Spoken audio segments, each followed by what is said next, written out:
So we have a 7 week plan to train our minds, and it's called where we're changing from distress, pain, and thoughts, where you just always dwelling on the negative, which will make you mad at your spouse every time, to thoughts about your mate that are more relationship enhancing. And so the plan gives 5 per week and an activity for you to work on, and then you can write down or you can just spend some time thinking about them. And so we invite you to take this 7 week journey with us, because we're going to be working on this too as we work to improve how we talk to each other. So the next slide is our week 1. So we want to give you all some things. Get your pen and paper. I guess I should have told you that earlier, huh? All right. Are you ready? Talk to me. Week 1. This is what we want you to think. I genuinely like my partner. And wake up with that thought on your mind. Put it on a piece of paper, carry it around with you. And in this first week, the one characteristic you find most endearing and lovable, write about the time you or your partner show the best side of them. Okay, so let me give you an example. What I genuinely like about my husband, and it was time that was very tough for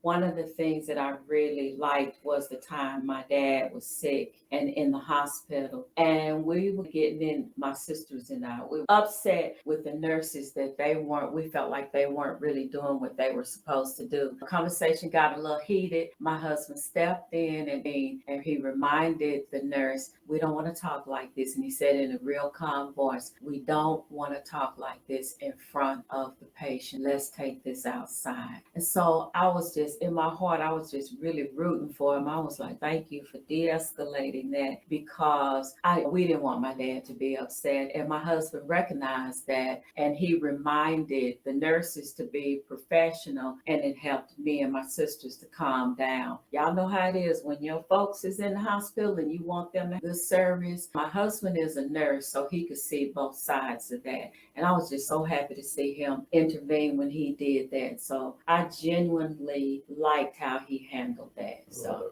thank you, sweetie boo. All right. All right. You want to do the next one, number 2? All right. So did y'all write number 1 down? I genuinely like my partner. Think about that. Okay. Now, number 2, I can easily the joyful times in our marriage. Okay. And it says pick one joyful time and write a description of it. Number 3, I can easily remember romantic times in our marriage. Pick one such time and describe the details about that time. Do you remember the setting, the mood, and the feeling you had? When everything seems a little rough, things are getting out of whack, it's so nice to have memories, romantic times of vacation, times in the house where you just held each other, when you just went out just to get ice cream or were laughing and joking, or you just rolled around looking at houses and, oh, that's nice. And just having those makes you say something. I genuinely love my partner. I love my marriage. I love everything about us, because you're storing up these memories. And by writing this stuff down and letting your partner see, it encourages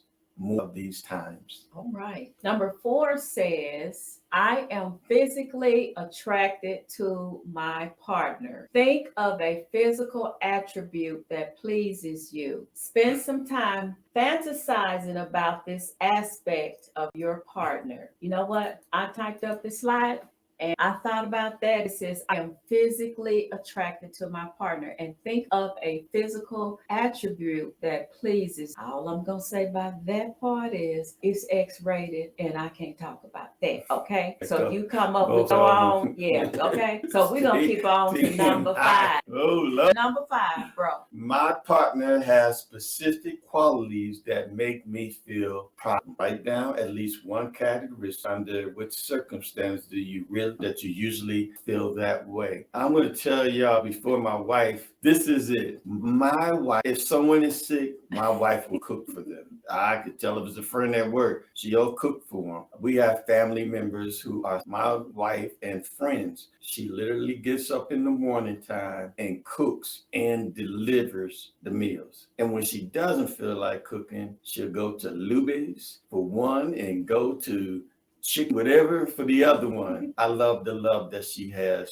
for her fellow man, which means women too. Let's go to conclusions. You want to talk about that conclusion? Sure. Ruth? So in conclusion, we always saying let's communicate and talk later, but real communication is when you're conveying a message that you need the other person to understand that they really get it. And the Bible teaches us that we should use our speech to edify, uplift, and bring positive change. And as we endeavor to do that, we have a scripture from 1 5:11, the NIV says, therefore encourage one another and build each other up, just as in fact you are doing. He was talking to the church then, we're talking to the church, and the love God and others as well who will receive this message and let you know. I want to say thank you again. Remember, therefore, encourage one another and build each other up this week. God bless each and every one of y'all. All right. Be And- blessed. All right, praise God.